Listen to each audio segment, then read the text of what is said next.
challenged from the standpoint of what does the offense look like with a new ball-dominant player in it. But I did not expect it to be so clunky that you can't go to San Antonio and beat the Spurs. Like that's well. Look, there's more happening here than just they're still figuring out how DeMar DeRozan fits. I don't think that's the problem. No, Kyle. The problem is that everybody in the league plays back-to-backs, and for the Kings they play like I don't know between like 15 and 19 of them every year. Mm-hmm. If you're just gonna say we're riding off the second night of a back-to-back, it doesn't matter who we're playing. That's so silly. Then your season is shot already. Yep. Like if you're gonna give up. Let's say you win a third of those and you go 5-10 out of 15 back-to-backs. Those 10 losses are going to haunt you. Yep.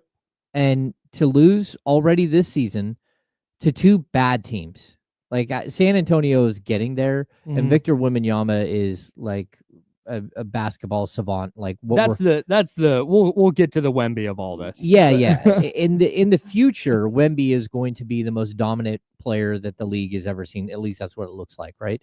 Yeah. But to walk into a game where you should be able to handle an opponent and just not have anything to give. Yeah. And once again, have the same exact issues that have plagued this team on the offensive end and the defensive end just flare up again. It's concerning. And the other problem that I have with it is we can start pointing fingers and all that stuff, but schematically, there might be an issue with how you're defending the three. On the offensive side of the ball, there's nothing that Mike Brown, Luke Laux, Doug Christie, Jay Triano, anybody on that bench, Leandro Barbosa, there's nothing they can do. If you can't hit your open shots, that's on you. Yeah, man. That's on the player. That's it. And like I would like to like have the blame get spread all around, sure. But that is fully on the players at this point. Like, this is the worst three-point shooting team in the NBA? Really? I'm shocked that they're shooting 30.1% from three. Over their last, 8 games? 9 games? 8 games. Over their last 8 games, they're shooting 27.3% from beyond the arc. That is so bad. 23.5% over their last 3 games. That's ridiculously bad. And I hit up our buddy Will Z from Sports Illustrated, and he sent me the Kings open shooting numbers here. To your point about the offensive scheme, they are scheming up. These are open threes, 4 to 6 feet from the nearest defender. So an open three, that's a good look. They're 13th in the league in number of attempts that are open. They are 30th in 3-point percentage on open threes. Like, they're getting the looks. They're just not knocking them down. Yeah. And then on the other side, they are dead last, in meaning they're giving up the most open threes in the league. Okay, so I'm just going to, on the defensive side of the ball, they are trying something different this year. Mm-hmm. I mean, Jordi Fernandez left. He's the head coach in Brooklyn. He's doing a fantastic job. But Luke Laux is stepping into a new role, and they're trying to do something where they're sort of hedging towards the middle a little bit and maybe giving up a half step that they shouldn't be giving up. Eventually, they're going to have to change that. I'm with you. Yeah, they're hoping that deflections will sort of counterbalance all this stuff, but it's not. Like, the deflections are fine. The Kings are doing a really good job against 2-point field goal attempts. No doubt. And they're getting plenty of turnovers. But the fact that you're leaving players wide open and that your rotations are slow because of it. How many times am I watching somebody sag into the middle and there's a wide open corner three and you're watching it the whole time? Like, hey, you can see him developing. That guy is sitting there wide open in the corner. Why did you leave him? And then boom, boom, boom, boom. They just keep like it's not even. You're not even making things difficult, and that's tough. There are so many possessions for whoever the opponent is that looks like practice. Mm-hmm. Like, okay, we're gonna do this drill where we're gonna kick it out to one corner and then we're gonna swing it around to the weak side and there's gonna be an open look. Yep, and it just goes exactly how it goes in practice every single time. And that just I I don't know if that is because part of it is it might be something schematic. It might be the hedging that you're talking about. But also, what did we talk about the entire offseason? Not even the offseason. Let's rewind further. What have we talked about since January of last year? This team needs more size. They need better perimeter defense. And they are just lacking. They have Keegan Murray, who kind of fits that prototypical 3-and-D wing. And that's it. Yeah. That's their and Keon. And that's just kind of like it from a perimeter defense standpoint. And I think that's catching up with them. Well, that and Kyle, the plan here was to just outscore people. The plan was to have a really, really fun offensive team that outscores everybody. You add another guy who averages 24 points a game, and he's still doing that. The problem is that whatever happened in trying to bring in a guy like this, like DeRozan, it's broken the 3-point shot. And so this isn't a fun offense. Right now, they're number 11 in the league in offensive rating. If they weren't the worst 3-point shooting team, they're in the top 3. Yep. Like it's not even close. And it's the same group of dudes, except for you swapped out Harrison Barnes for DeMar DeRozan, and DeMar DeRozan is actually hitting his threes at a high clip. Yeah, he's leading the team at 40%. Yeah, look at that. So I don't know what to make of it. 2.3 a game, but still. Well, yeah, but I mean, look at how many Harrison Barnes took last season. Like there's a major reduction in how many shots Harrison Barnes took. And so like, I don't know how many you have to make up there, but it's not nearly as many as you thought. And it's just whatever's happening, they've got to figure it out. I mean, I think the standard was set early in the game. Keegan Murray's first 3-point attempt, he airballed over the top from the corner. Wide open look, just airballed it. And I don't know if it's a lack of mental focus, if it's that, they've got tired legs. I don't know what it is, but whatever is happening right now, they have to figure it out without doing some knee-jerk reaction to players missing shots. Part of me wonders if this is, and maybe this is overly optimistic by me. Okay. But part of me wonders if this is just a collective, like they say in baseball, hitting's contagious. One guy starts slumping, 2 guys start slumping, the entire team can't hit now. And I kind of wonder if that's what we're seeing here. Is, man, De'Aaron Fox is ice cold to start the year. Keegan Murray, ice cold to start the year. Oh man, now Kevin Huerter's not hitting his shots, and now Keon Ellis isn't hitting them at the rate he did at the end of last year. And there could be it might be that's it. Like they're just, at some point, they're going to have an ascension to the mean, and over a week or two's worth of games, they're going to shoot 49% from 3, and they're going to be back up toward kind of the middle of the top 10 of the league. Maybe that's coming. But 11 games in, there's not enough sample from this year, and it's kind of the discussion we have with the 49ers, right? It's like, hey, this year they're not very good. But last year, well, the year before that, so maybe the switch has just got to flip. Maybe it's just that. Maybe it's just a mental thing where you have Keegan Murray shot 41% as a rookie, airballing multiple threes, shooting 27.9% on threes right now. Like that to me is a guy who's catching it and thinking like, okay, oh God, like I have to make this one.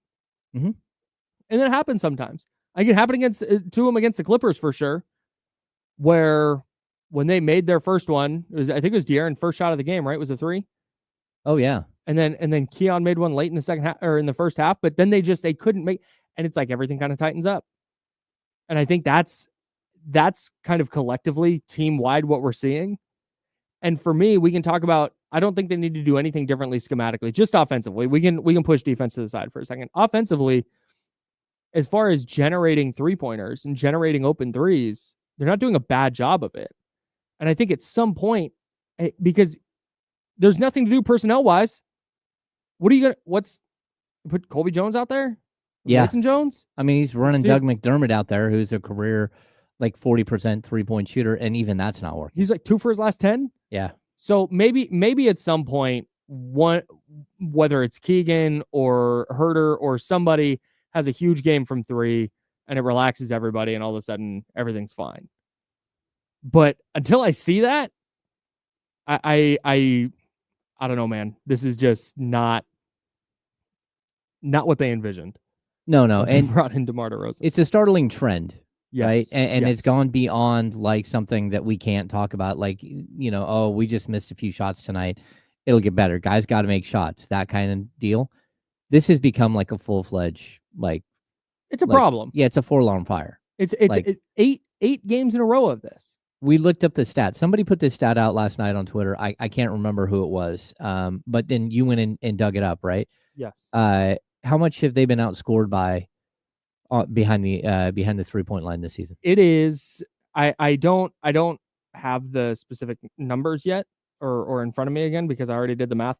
They're being outscored per game by 15 points from the 3-point line. Yeah, by 15 points per game. Yeah, so I think they've scored 339 and they've given up 510 or something. It's something ridiculous. The difference between what they're shooting and what they're giving up.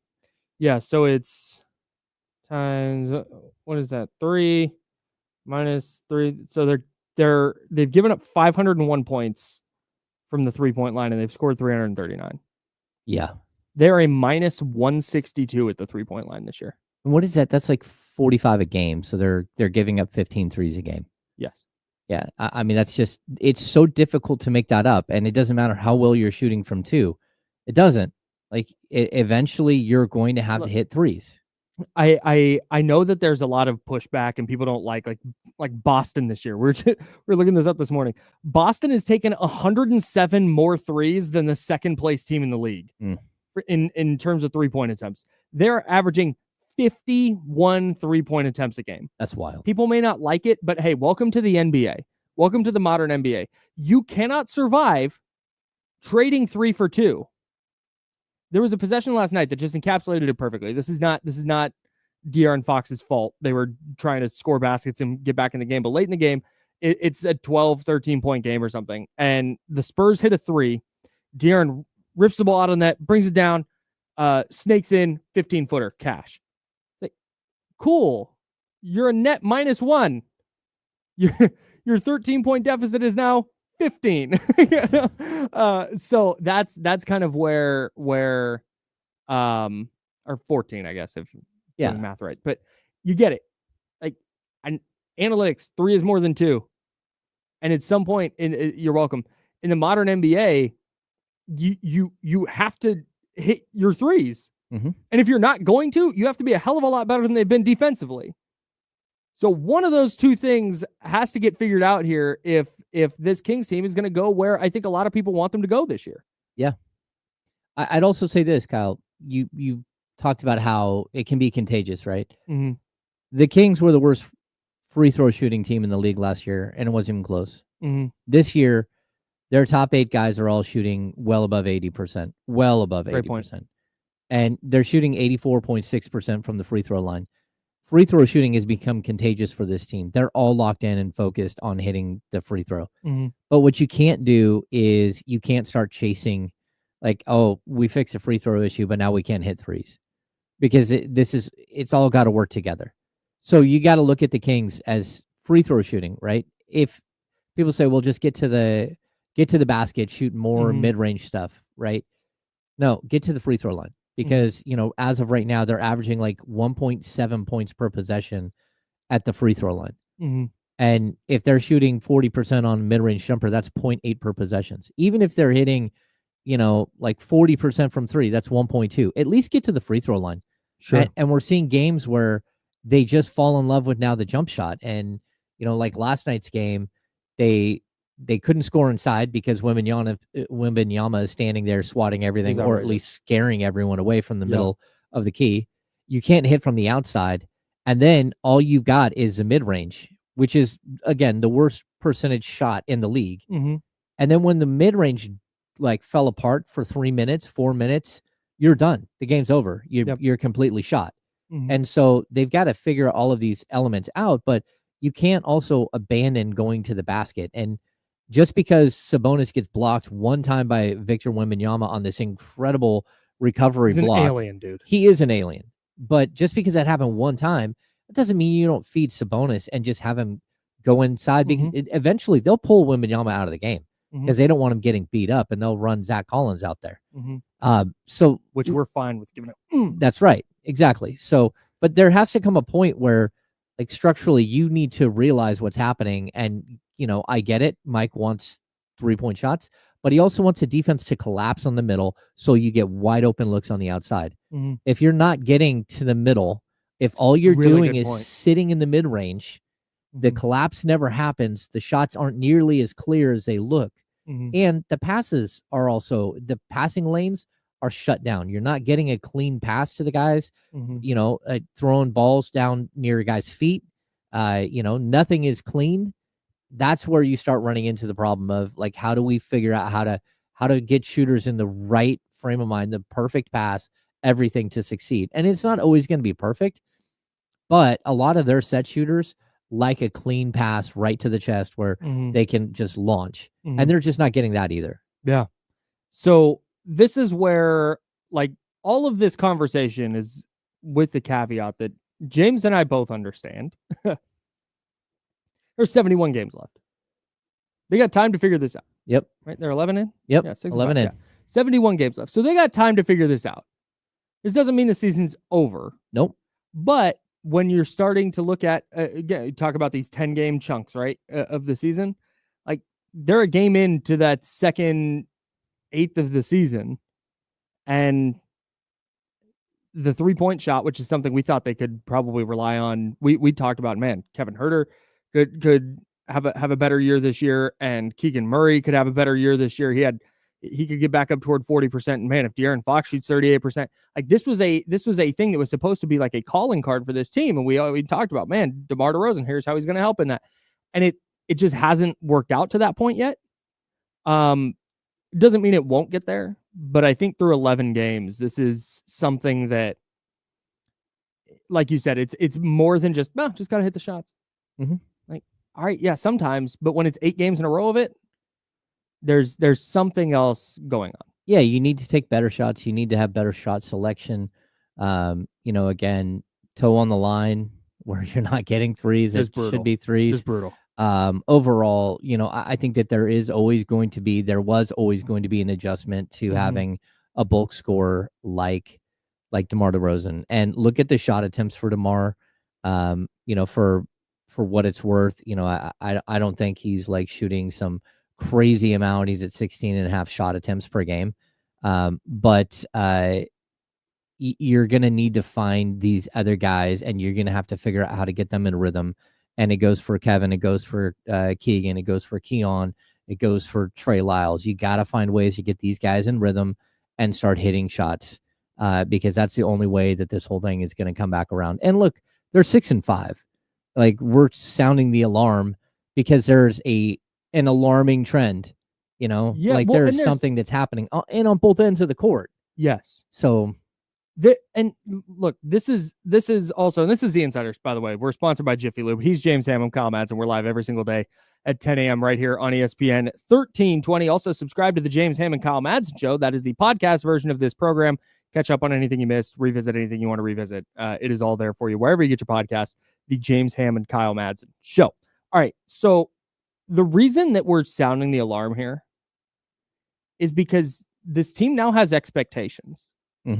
We have moved past, and this is something I wondered about before the year. Like, where are people's expectations? Because I think obviously a couple years ago it was incredible. The rise to the number 3 seed and the postseason was amazing. But then last year didn't go as well. And there was still, I think, a segment of the fan base of the Kings fan base. It was like, yeah, but hey, it better than not being in the play-in. Like, just kind of happy to be here. And this, to me now, and we said it, like the DeMar DeRozan signing or acquisition, I guess technically, the DeMar DeRozan acquisition changes the calculus of what success is for this year. And that's why when you come in with the expectations that we had for the Kings, that's why a 6-5 start isn't awesome. No, it's fine. It's not the end of the world, but man, if you had said, what are the Kings going to be through 11 games? 8-3, given their schedule.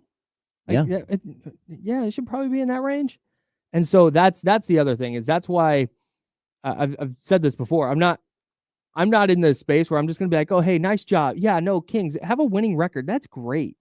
Like, we're so far beyond that. We are so far beyond. This team should be good as hell. Yep. They have so many freaking good players that just, oh yeah, 6-5 like that. So that's part of why we look at this and go, hey, this is a problem because this team is underperforming flat out.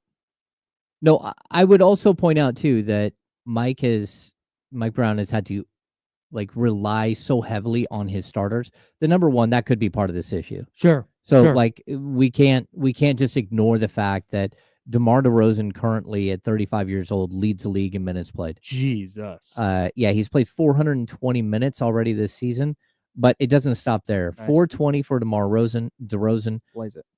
410 for Fox, 410 for Murray, 405 for Sabonis. These are, I think they're like three of the top five that's in minutes played already this season. I mean, you cannot run these guys out 38.2, 37.3, 37.3, and 36.8 as your starters. Yeah, you're going to get diminishing returns on 3-point shots, even if only one of these guys is your primary 3-point shooter in Keegan Murray. So you've got to figure out how to balance that. But I don't know how you balance that, especially when you just lost Malik Monk for a week or two or three. So are all three? I want to make sure I understand this, and we'll get to Malik Monk here in a bit, and we'll also have your Jiffy Lube teamwork play of the game coming up in a bit, where you'll get your chance to enter to win a $50 Jiffy Lube gift certificate. So if my math is correct, if my math is math in here, and maybe it's not, but do the Kings have 4 guys who are going to go over 3,000 minutes at their current pace? Kyle, at this point, just so you know, number 1 in the league in minutes played, DeMar DeRozan. Number 2, it's tied, De'Aaron Fox and Keegan Murray. Number 4 is Domantas Sabonis. You have the top 4 players in minutes played. Good Lord. On the season. And this is after DeMar DeRozan played 2,989 minutes last year to lead the league. Yeah. And Domas, 2,928, number 2. That's a lot of minutes, man. It's so many minutes. Yeah. It is so many freaking minutes. Yeah. Man. I don't know what the answer is, though. Again, you just Malik Monk it rolled his ankle. We all saw the play with Mason Plumlee setting a screen and Monk coming down on his foot in a bad way. He's been reevaluated. He's had his MRI, and they said it's a substantial, a moderate ankle sprain. So not a grade 1, grade 2, grade 3, a moderate. So I'm going to guess. Sure. I'm going to guess grade 2. He'll be reevaluated in 2 weeks. Yep. Right. And you're hoping that at least he'll come back with fresh legs. But in the meantime, who is it that's going to step up? Who is going to take control and not only help that second team, but who's going to say, hey, I can eat a bunch of minutes? Yes. This feels like a team who, like a baseball team that doesn't have a good 4th and 5th starter. Mm-hmm. And so the bullpen is always taxed, and you're relying so heavily on your 1, 2, and 3, and you're just not, you don't have anything left in the tank. And so for me, it's a really odd situation to have this early in the season, but you're going to have to get some sort of help. Yeah. You can't walk into a season with 5 guys, 2 young players that can't play, a 14-man roster, and 2 guys that are out long-term. Yeah. Orlando Robinson is coming back relatively soon, but who knows if he'll even play. And even if he does, he's more of a backup center. And then Devin Carter, who's out long-term. On top of that, you got Colby Jones, who's not part of the rotation. So you have like a whole bunch of roster spots here at the end that you're not going to be able to get any productivity out of. So where is Mike Brown supposed to search and find somebody? Heaven forbid you lose another player at this point to injury. The Pelicans are down like 7 dudes, so they don't want to hear it. Yeah, but right. They don't. I mean, they just Zion and Jose Alvarado both out significant amounts of time. Yeah, and today they had to apply to the NBA for hardship because they're already at the luxury tax, and they can't make trades. So anything that they have to sign league minimum players to 10-day contracts, so they can't even do 10-day contracts just to fill out a roster. Yeah, they're going to have to, just so they can run 8 guys out there on game night. Mm-hmm. That's not where the Kings are at. But where the Kings are at is they don't have a complete roster at this point, and they probably need to do some work very quickly and go find a veteran that wants to come in, and maybe they can hit a 3, maybe they can play defense. Yeah. Well, we'll continue discussing the Kings roster, what Malik Monk's ankle injury means. Like James said, he'll be reevaluated in 2 weeks. Who steps up for the Kings? Do they have somebody who can step up? We'll dive into that. We'll have James Ham's 6 quick thoughts, and we'll get into some NFL as well. The 49ers got a little help from Jesse Tapia's Miami Dolphins last night. Plenty more coming up on the Insider, sponsored by Jiffy Lube. He's James Ham. I'm Kyle Madsen. We're hanging out with you till noon on ESPN 1320, Sacramento Sports Leader.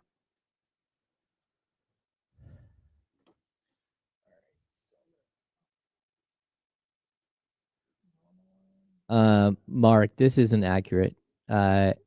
Mike Brown definitely has a reputation as an attention to detail coach, and he does drop F-bombs for sure. But he is also a player's coach. He's definitely a player's coach. He's a guy who puts his arm around players and has really good relationships with players. So.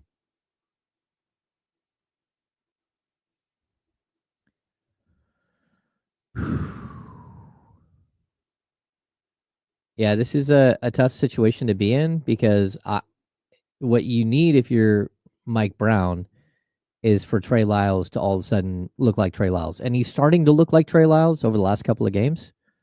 This is definitely one of those situations where I don't know, what are you supposed to do? I mean, it's not just on the offensive end. You have a problem on the defensive end. So that means that Doug McDermott isn't really a solution. He's a Band-Aid. He's a Band-Aid that might be able to catch fire and hit a bunch of three-pointers for you. And so you can fix one side of the ball, but as much as the shooting woes on the offensive side are a problem, so is the fact that you give up 501 points. What are they giving up per game? Like 15 made threes? That's just, again, I can look it up. I'm actually right here. The Kings are giving up 15.2 makes from behind the arc per game, and they're hitting 10.3. So it's right at 15 points per game you're losing behind the arc. Yeah, I'm not sure that I know the answer to that. I think McDermott could probably, if you give him enough shots. Yeah.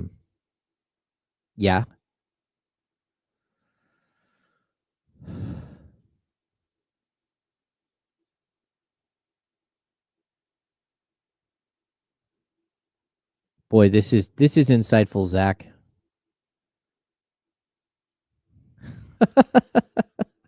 I don't know what to tell you. I wish it were just that simple. Just make your threes and don't give up open threes. Yeah. Polls. I had a couple of spicy Bloody Marys yesterday. I did not have any beer. Modelo time for your boy. Shout out to Rich. Bought me a beer. Oh, nice. Rich or Rick? I don't know.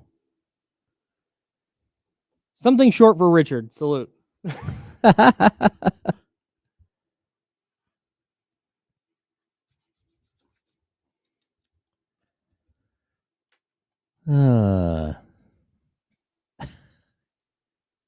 You missed it. Oh, what'd I do? No.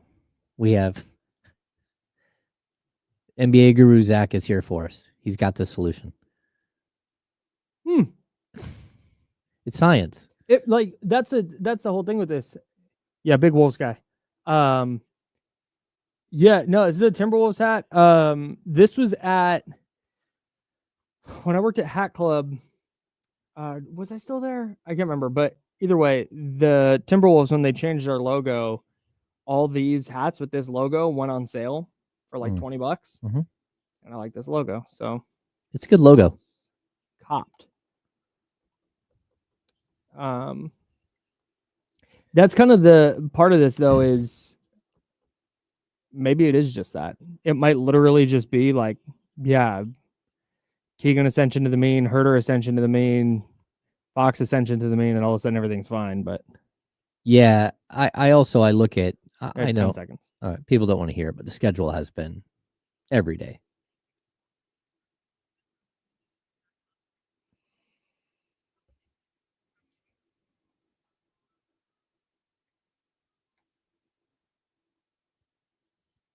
Now, back to the Insiders with James Ham and Kyle Madsen, brought to you by Jiffy Lube on ESPN 1320.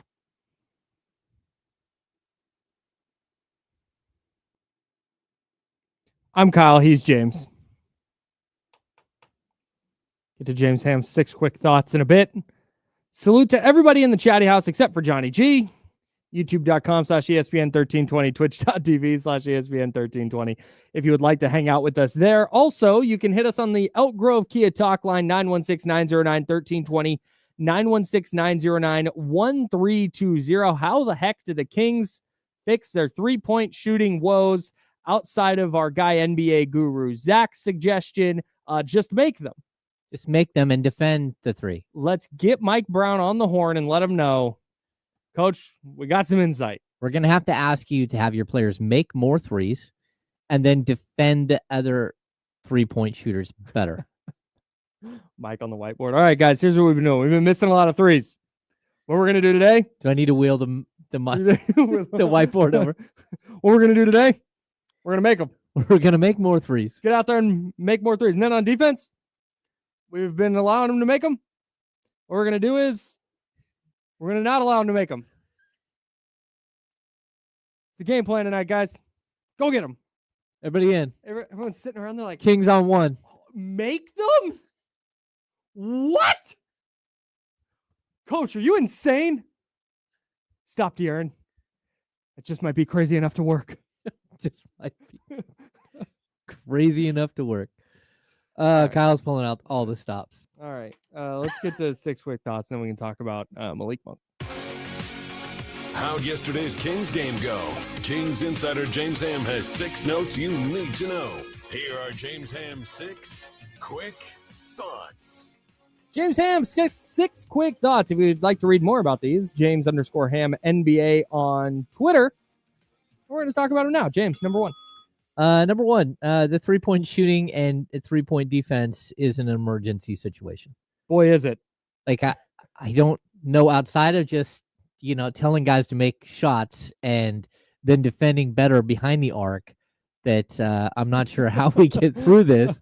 But, like, realistically, this is the difference between you being the Kings being 7-3 or I don't know, like it's 7-4, right? Yeah. 8-3, and then being 6-5. Like, they have not been good at hitting the three-point shot all season long. And if they don't figure that out, and I'm just going to be honest, they're in the middle of 5 games in 7 nights. And they're perpetually in the middle of 5 games in 7 nights over the next 2 weeks. Just look at the schedule. It's really, really difficult to find a day where, number 1, you can get practice, and number 2, you can get guys recovered. And if this is a leg problem, there's nothing you can do about it. You've got to hope that guys fight through it and they get in the gym and they keep shooting on their off time and they figure it out and they find it. But for right now, it's a problem. And, structurally, you might be able to do a couple of things different to get more open looks. There might be ways to defend just a little bit better. But overall, this is a problem. And again, if it comes down to just fatigue, which I get with all of the players, with your top 4 players leading the league in minutes played, then I don't know what the solution is, Kyle. I don't either.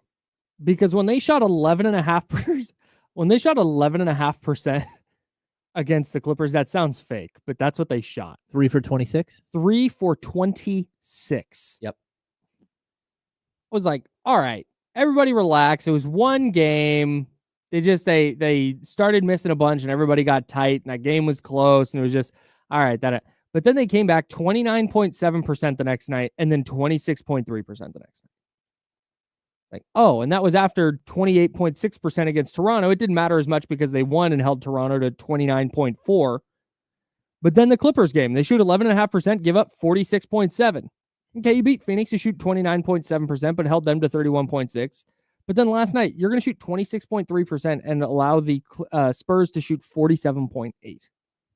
Yeah. It's just not sustainable, whatever this is. And that's why it's an emergency. This is a team with expectations that is underperforming those expectations in large part because of the 3-point line on both sides of the ball.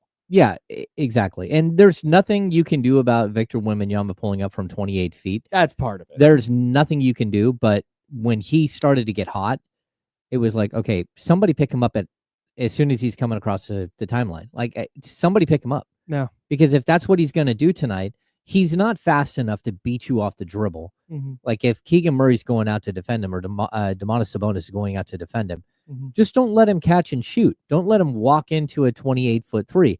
Like, nobody expected that to be what he was going to do. He was shooting, 26% or something going into last night? I think he was at like 28 point something, but he had been climbing. You could see that his stats have been climbing, and no one was worried about where his shooting was. But like, you've got to figure something out in order to defend the 3-point line better. Yeah, number two. Number two, DeMar DeRozan, 21, 8, and 6. The problem I don't feel like is DeMar DeRozan, although I think it might be a symptom of something. Like where they're not getting some of these guys involved enough, and now you have 3 pretty high level bulk shooters, high volume scorers. Sure. That's not always super conducive to everybody like feeling like they're part of what's happening and also finding a rhythm. But I feel like DeMar DeRozan walks into every game and he's got 20 points in his bag. Yeah, man, he is he's a heck of a player, but at some point I kind of wonder if that's something they look at, and I don't want to say see as a negative, but see as something they have to change. Because De'Aaron Fox is at usage rate 28.6 according to Basketball Reference. DeMar DeRozan 25.2, Malik Monk 21.4, Domas 20.8, Kevin Huerter's at 16. Doug McDermott's at 18.2, by the way. Kevin Huerter 16.1, Keegan Murray at 15.8. And I think the problem with this becomes they get too reliant on De'Aaron Fox or DeMar DeRozan breaking their defender down, going one-on-one, and trying to get, whether it's the mid-range, whether it's getting to the cup, whatever it is. I think they become a little bit too reliant on that. And one of the entire things with Mike Brown's offense is like everybody's touching the ball. Everybody's involved in the game. Like that's one of Steve Kerr's big philosophies. He was a career role guy. He understands the value of having a role player and getting to be able to touch the ball instead of, okay, go stand in the corner and maybe it'll come to you. Yeah. And that's the DeMar's been incredible, but that's something they have to figure out here because their offense, need a bucket here. Their offense cannot consistently devolve into DeMar DeRozan tough mid-range jumpers because you're going to continue, I think, to get poor performances. No, I agree. Right now, the Kings, they're averaging 23.8 assists per game. They're 24th in the league in assists. It's not the same team. That's not the basketball Mike Brown wants to be playing. No, and part of that is because everyone's missing their 3-point shots. I mean, straight up, like if you're going to miss all those open threes, then your numbers aren't going to look great. But last year, they averaged 28.3 assists. They're down like 5 assists per game. They were 7th in the league in assists. Like the ball moved. They had more assists per game last year than they did in the 22-23 season. Yeah, man. Ball's got to move. I agree. It's just kind of the long and short of it. But DeMar DeRozan putting the ball in the bucket, 8 boards, 6 assists. Number 3. Wemby cooked. Boy, did he. Yeah, Victor Wembanyama is like a special player, and there's like very few things that you can do, especially when he started hitting like very well contested baseline jumpers from like 18 feet. And that's when you knew you're like, oh, this is gonna be a long night. Yeah. Like this guy is just hitting absolutely everything.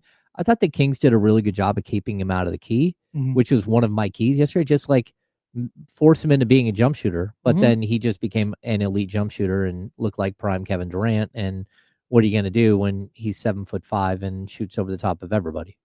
I don't know. It's follow me here. It's a little bit like the LeBron thing from the second game of the year where LeBron had 16 in the fourth quarter. Oh yeah. And it's just, all right. Like that just happens sometimes. And I think that's the level of player that Wemby is eventually going to be. Again, he's not LeBron James yet. He has so freaking long to go to be anywhere close to that. But like you just said, 14 boards, 6 assists, a steal, 3 blocks. Oh, and then he's also going to go get you 34 points because he goes 6 of 12 from 3. If he's shooting 6 of 12 from 3, if this is that specifically to me is not necessarily a Kings issue. Oh, no. You can make it a little harder on him, but if that was, and again, this is very specific to Victor Wembanyama. If that was, I don't know who, Brandon Miller from Charlotte, who went number 2 in that draft. Mm-hmm. If that's Brandon Miller, it's like, hey, can somebody put a body on Brandon Miller?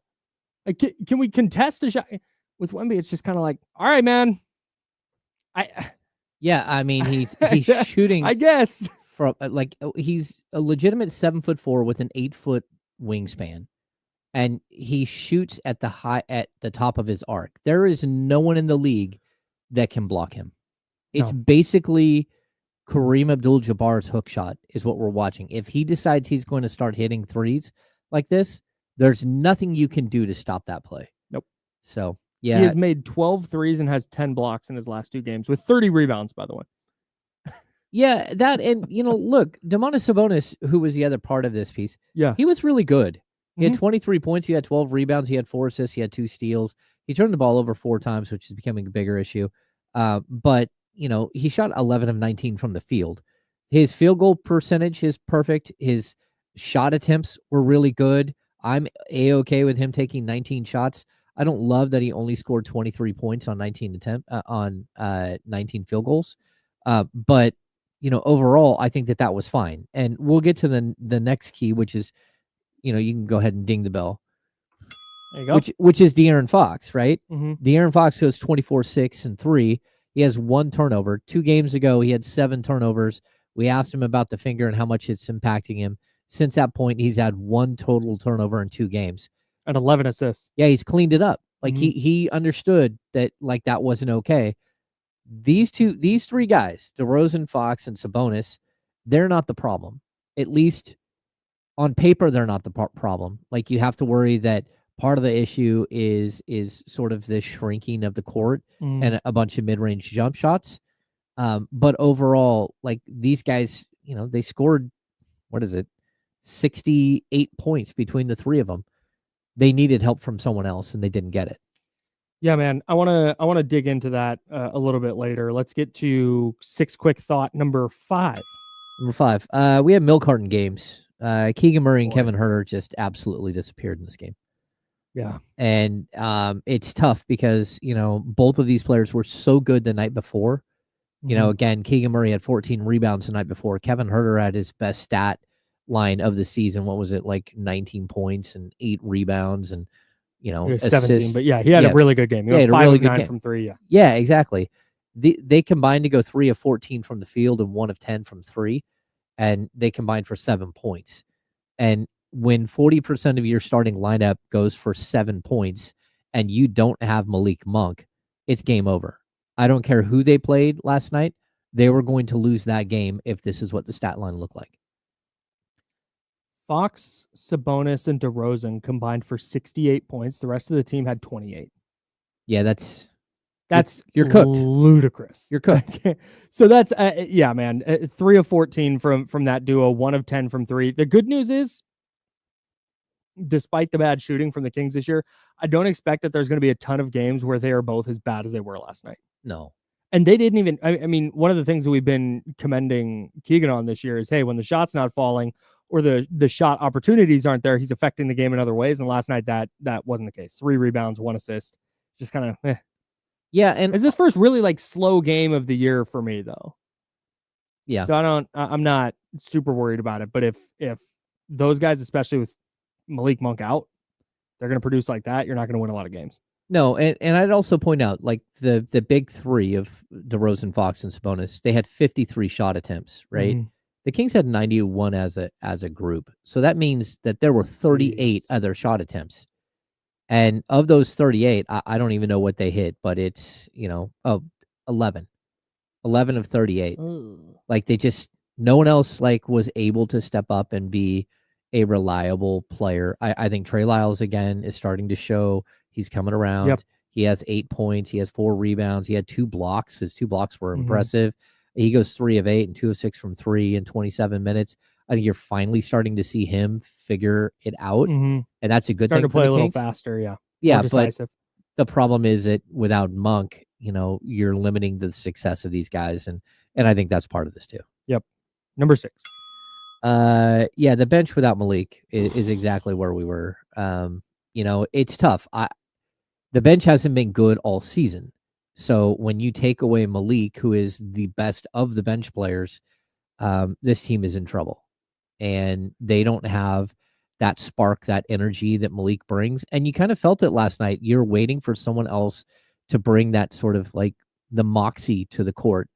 And they don't have that guy. Mm-hmm. And it's really tough because when you rely so heavily on a player like that and then he vanishes, it's almost like, I don't know. It's like taking away, it's not just his stats, it's taking away a boost that you get. Yeah. Makes it difficult. Yeah. Yeah, it does, man. And let's just kind of pick up there. I don't know. This is a little bit the problem with the roster construction. I think the Malik Monk injury ties into the larger conversation of DeRozan, Fox, and Sabonis were fine to good last night. Why are you losing to the Spurs by 20 when you have 3 all-NBA, all-star caliber players playing well? How are you losing by 20 to the Spurs? Like that just that to me signals there's okay, maybe it's just Malik Monk. Maybe if Malik had been there last night, he provides a spark and helps keep that game from getting out of hand, and maybe the whole thing goes different. But I don't think it's just Malik. I'm not putting this just on him and his absence. Like this is signals to me that there's a larger problem here, because you should not have 3 players as good as Fox, Sabonis, and DeRozan are combining for 68 points and getting smoked. I don't know. Maybe it's just Keegan playing better. You get a little better night from Kevin Huerter, but then you go look down the bench and it's like, man, like you said earlier, it's not like they have another player to turn to that you feel great about right now. No, I mean, that's always going to be the problem. And even, the players that they do have on that bench, if you're looking at Trey Lyles, Keon Ellis, Doug McDermott, and Jordan McLaughlin played last night. Jordan had a really nice play, sequence where he had a great steal where he predicted a entry pass and leaped backwards and picked it off, and then he hit a 3. I thought he was okay. But the problem that you run into is, just like size wise, he's not a very big guy, and it's tough to keep him out there against, big, strong point guards. Against Chris Paul, maybe, but even Chris Paul's got to outweigh him by like 30 pounds. He's just a bigger player. He's a tank. Yeah. Maybe I'm wrong about the exact weight there, but either way, they don't have like another major option hiding here. All of these guys, Lyles, Ellis, McDermott, McLaughlin, are all players who are better playing off the ball. Yeah. And point. So you've got De'Aaron Fox as your primary ball handler and distributor. And some of these guys are going to play with Domantas Sabonis, who runs, a very specific offense, but you're basically, you lost your main point guard, and McLaughlin isn't a true point guard. He's much better playing off the ball, a catch and shoot guy. Yeah, he can bring the ball up the floor and like initiate your offense, but you're not running everything through him. Well, yeah, and you're also not expecting him to come out of a game with 5 assists, which is what Malik Monk routinely does in a game. And so, yeah, I think there is a bit of an issue here, but I mean, what do? You can't, if you go out and find another type of Malik Monk player, Malik Monk comes back in 2 weeks and is like, okay, now there's 2 of them, but like, how do they all fit? To me, this falls on the starting unit. We knew the bench wasn't going to be super deep this year. We talked about players they could add. We were talking about players they could add like up through training camp who might be able to give you some bench minutes. Jay Crowder. We had like serious conversations about Jay Crowder on this program. We could have another one right now. They could still sign Jay Crowder today. Really use Jay Crowder today. Yeah. But like, okay, you take out a player who with the and not that Malik Monk's been playing great, but with what we saw last year, you take out a player with that kind of gravity. And to me, it very clearly falls on Keegan Murray. Like, yeah, the bench isn't going to be great, but I'm not looking at Trey Lyles or Keon Ellis or Doug McDermott or any of the Joneses or Jordan McLaughlin, certainly, to make up for Malik Monk's absence. Maybe in the aggregate, you can piece it together. Maybe if Keon Ellis gets hot from 3 one day, you feel good about it. But on a game-in, game-out basis, this to me is now, hey, there are going to be some additional shot attempts here. Mm-hmm. They need to make up for about 13 points a game. A lot of that, to me, falls on Keegan.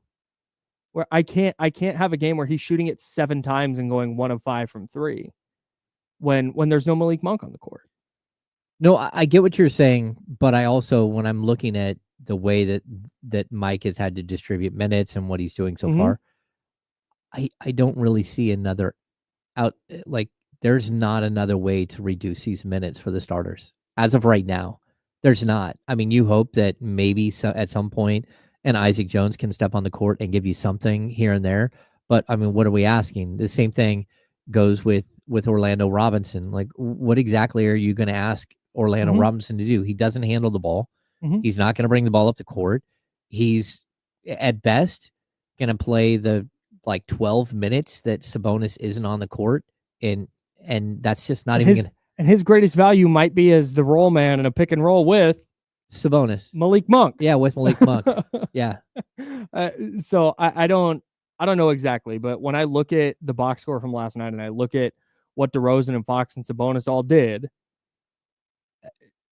I'm not going to put it on Trey Lyles or Keon Ellis.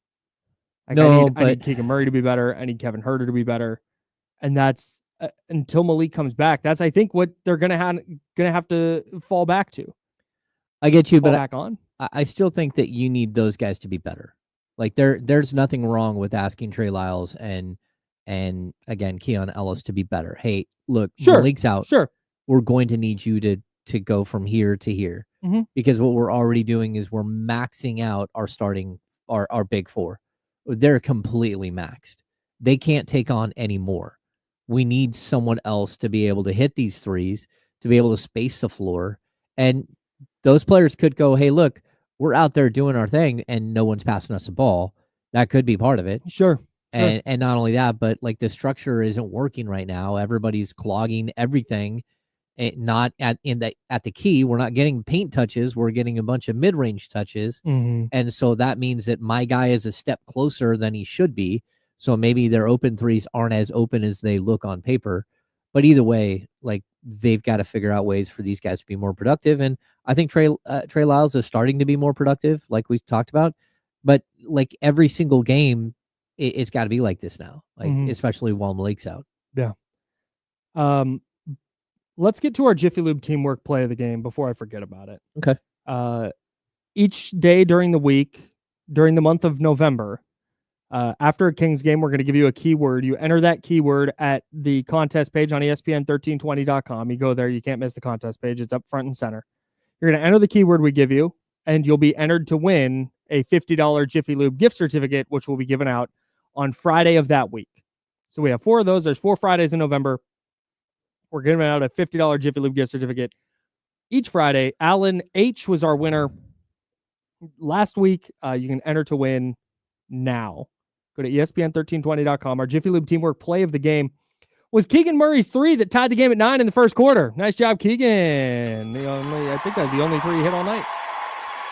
It was the only 3 he hit all night. Tied the game at 9, and then I don't think the Spurs, I don't think it was tied again. I think they led the rest of the way. The keyword is clank. Clank. C-L-A-N-K, in honor of the Kings' 10 for 38 performance from 3 last night. Keyword clank at ESPN1320.com for your chance to win a $50 Jiffy Lube gift certificate. And this is a good time of year to get that gift certificate, get an oil change, get your wipers changed, get your brakes checked, get your tires rotated, get all of that done at Jiffy Lube before you travel this holiday season. Clank. Clank. ESPN1320.com. C-L-A-N-K. Yikes. All right. We'll keep talking about this. Keep sifting through the Kings' loss last night. Also, the 49ers got some help from the Miami Dolphins. We'll discuss that as well. He's James. I'm Kyle. Second hour coming up on ESPN 1320 Sacramento Sports Center.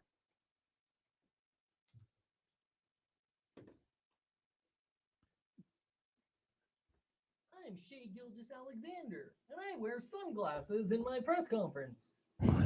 What's going on, everybody? Hey, Uncle Looney, like the big issue is Brown plays his players so much. That hasn't been an issue in the past. It's an issue this year. Like, go back to last season. I mean, I literally have the stats right here. You have all NBA level players that, in Fox and Sabonis, 35.9 and 35.7. Keegan Murray, 33.6. No other player played more than 29 minutes per game. So Harrison Barnes, Malik Monk at 26, Kevin Huerter at 24-4, Trey Lyles at 20, Keon Ellis at 17.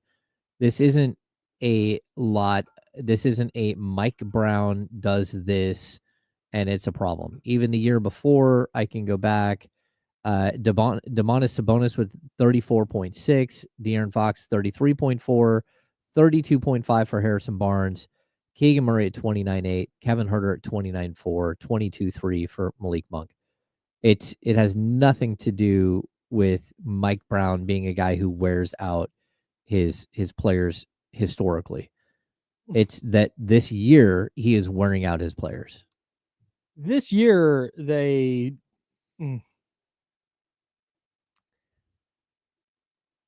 depth is just a bigger problem than I thought it would be. Yeah. At least as of right now, at least based on how they're playing. Well, what did I do? I'm sorry, real quick. What did I do now? What? Someone just said, Kyle, oh my God, with a laughing face. I'm assuming that means I said the wrong thing on the internet or something. No, Anyways, I think you started saying something. You were saying something before. Oh, I can't remember what it was. Anyways, Mike Brown. Oh, clank. Got it. That was a James. That was a James Ham joint. That was mine. Yeah, that's a James Ham joint. That was me. This is it. Hell yeah. Now we're talking solutions. Hey, putting this insane thing aside for a second, I wouldn't hate the Cam Whitmore idea. No, I would. Yeah, I fully think if the Kings could go get Cam Whitmore from them. Because I don't even know if he's playing. No, he got sent to the G League. Oh my God. Yeah. You know who else got sent to the G League? Kobe Jones? Kenrich Williams. That's a person I've never heard of. Yes, you have. You know who Kenrich Williams. He plays for OKC. He's a guy with the little thing in the back, like he's like Trey Lyles. He's a 6'6" version of Trey Lyles. Nope. Good 3-point shooter. Excuse me. Yeah, 36.1%. But now Chet's out, so yeah. Chet went out, and the Thunder's defense immediately falls apart, but it doesn't matter because they can just go put 134 on someone's head. Yeah. Oh, Dude's nickname is Kenny Hustle. Clank doesn't work. Oh, you know why? You didn't tell? No, I did not send the message. I drafted a message waiting to come up with the. Right, hang on. Give us 1 sec and we'll have that all fixed. I'll get this finalized. Give me a second. David, Kings do not need Danny Fortson. Thank you guys for letting me know. Yeah. Yeah, I do like I don't think Cam has played this, if he has played his, he has played in 7 games. 10 minutes per night. I totally agree. They have too many players. Who? The Rockets. Like, Whitmore is going to get lost in the shuffle there. And like you just said with the Thunder, too. Yeah. Well, the Chet injury might open some minutes for Kenrich Williams as a stretch 4. I'm going to go way off the beaten path here because I just saw something that caught my eye. All right. I'm here for it, Kyle. I'm getting Clank finalized. I will let you guys know when that is put into the system here. Sorry. Who's Nas Little? He's available too. No, didn't he get signed somewhere? Briefly? Might have gotten cut. Okay. He got cut.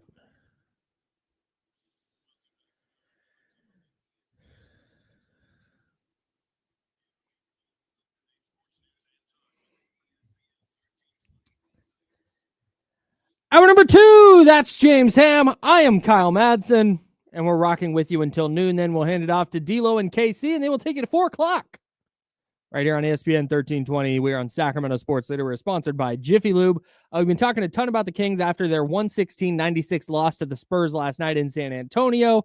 Some of the depth issues, some of the shooting problems. I want to put all of that on the back burner for a second, because have you followed this CeeDee Lamb drop touchdown because of the sun saga? I did see it. So CeeDee Lamb got asked after the game, like, hey, would you be in favor of putting curtains over that giant window that lets the sun in? And he was like, yes, obviously, we should be doing that. And Jerry Jones was like, that's ridiculous. What are we going to do? Tear the stadium down and build a new one? The sunlight at our stadium is part of our home field advantage. Except for when you're trying to score a late touchdown and the wide receiver can't see the ball at all. The sun's location is not proprietary information, Jer Bear. You are not, every team can go, okay, we're playing in AT&T. Let's see, the sun sets there. Okay, so that's about this time. We're gonna choose to go this direction because we don't want to deal with the sun in the fourth quarter. And there's nothing the Cowboys can do about it. Did you know they put up curtains for other events? Wrestling, concerts. They have massive curtains that go over those windows that allow the sunlight in, that causes CeeDee Lamb to not even really drop a touchdown, just never see the ball coming his way. Why don't they open the curtains and close the curtains when they don't have the ball? I'm sure there's something illegal about that, but sure. I'm sure there's something illegal about it, but that doesn't, they're the Cowboys. I mean, come on now. Dude, and Josh Dubauer from the AP said the Cowboys have lost 5 straight home games by an average of 22 points per game. Oof. Like, this sun home field advantage thing is not working. The only time I've ever noticed it is when it's going against the Cowboys. Yeah. Just cover the window. It's like you have so many more problems than the location of the sun. And the idea that, like, oh yeah, we're going to outsmart everybody by making sure the other team's looking at the sun. Now, if they All right, had, Jerry. if they had, have What you seen dunce. A series of unfortunate events? Have you ever the Jim Carrey one? Yeah, either one or the series, the Lemony Snicket's, yeah, right? Where they use the giant sundial to blind people and cause fires. Yes. Maybe if Jerry is standing there doing that, intentionally blinding people with a gigantic sun ray gun that he's using, but that's not what they're like. Doesn't make any sense. If it's costing you games, or at least the opportunity to win games. I mean, if you're losing by 22, maybe it's the sun, but that's a lot of sun getting in your eyes. Yeah, maybe Jerry Jones is Count Olaf. Maybe that's the case. He is. In which case, he's using it against his own team. It does feel like he's Count Olaf. Yeah. Ridiculous. Anyways. Yeah. The 49ers, speaking of the NFL, the 49ers got a little bit of help from the Dolphins last night. The Miami Dolphins, who now have, they're 3-6, they're second place in the AFC East somehow. Now they have the Raiders and Patriots coming up. Oh. Here come the Dolphins. Oh. We're believing once again. That's right. They beat the Rams 23-15 last night, put the 49ers alone in second place in the NFC West. They're now the number 8 seed overall. I saw Tim Kawakami ask this question on Twitter today and asked, are there signs that the 49ers are good? Or are we just kind of assuming? And I responded. And I said, yeah, they're second in the league in yards per play. They're third in the league in percentage of drives that end in a score. They are they have punted the fewest times in the league. Washington had a 3-game stretch where they punted once, and they've still punted more times than the 49ers. Yeah, that's wild. Granted, they played one more game, but it's not like the offense is close. And maybe they never reach a point where they're scoring touchdowns and scoring 30 points a game, in which case we can dissect that at the end of the year. And then defensively, all the defensive metrics are not bad. But Tim basically responded and said, yeah, but they can't close games, and special teams is an issue. Well, yeah, obviously, but that wasn't the question. The question was, are there signs that they're good? And there is. Yeah. But the problem is their margin for error has come down significantly since last year. And so when they muff a punt, and it leads to a tie game from the Buccaneers, the 49ers are not in a place now where, hey, they're going to get stops. Those 10 points are all they're going to allow, and their offense is just going to start rolling. They're going to put the Buccaneers in a bad game script. They're going to force them to drop back and pass, and the defensive line is going to tee off, and everything's going to go according to plan. Like that type of winning doesn't work anymore for them. At least not right now. Christian McCaffrey came back and went 1 for 3 in the red zone. Okay, but that's week 1. So let's give the McCaffrey thing like a couple of weeks to figure itself out. You don't have a couple of weeks, but let's just say you got to do it now. I think a couple of things. Number 1, the punting stat you gave is crazy. So they lead the league in fewest punts? Yes, they have punted 23 times. That is the least amount of times in the league. And they're not a team that goes forward on 4th down. So that's a whole nother thing where, a team that goes for it on 4th down all the time clearly punts less than a team that doesn't. Yeah. So the fact that they haven't punted that much is still that's crazy. That's a great stat. Secondly, I kind of feel like you mentioned the muffing of the punt, right? Yeah, Jacob Cowing. I feel like it's almost like the Kings 3-point shooting. Defense. Oh, interesting. Go on. You always feel like when you walk into Golden One or you're playing the Kings that night, hey, look, everyone get ready. We're going to be able to launch and hit threes because everybody else is hitting them. Why not us? Yeah. Right. And so I think when you get to punt coverage, when you get to kickoff coverage, every team in the league is keying off on the fact that the 49ers have had all kinds of problems catching punts, holding on to kickoffs, and they're coming for those the return men like crazy. They're ready to light these guys up because there's a track record here, and they will cough it up, and they will let you back in the game because of that. And that might be the only way you can get back in the game against this team. So I think it's sort of like a self-fulfilling prophecy a little bit that guys are getting crushed, guys are running a blocker right into the return man because why not? They haven't shown that they're going to make an adjustment and have some sort of idea of what they're doing back there. So kind of an interesting thing. You're just waiting on them to make the mistake. Yeah. And if you do the right thing, they're going to do the wrong thing at some point. And what is it, like 6 times a season, 5 times a season that they've done that they've muffed a punt? It's something like that. I don't know on the muffed punt thing, but that was on Darrell Luter who was blocking. No, you can't get run into your punt returner. But yeah, they've had a couple of muffed punts. I think they've recovered them all. But this one specifically, they obviously did not. They've had a blocked punt that swung a game. They had the long punt return against the Rams that swung a game. They had the touchdown kickoff return for a touchdown against Seattle that made that game interesting. Yep. They're just you can go down the list, and I know I'm missing some. It's special teams is going to make a mistake almost every single week. And I mean, Moody missed 3 field goals. Yeah, right. And that's where when somebody says, do we have signs the 49ers are good? It's like, yeah, here's all these signs that they're good. But if you're going to chalk them up to a backbreaking special teams play once a game that's going to gift a touchdown to the other team, then it's probably going to be tough. It's basically it's a turnover.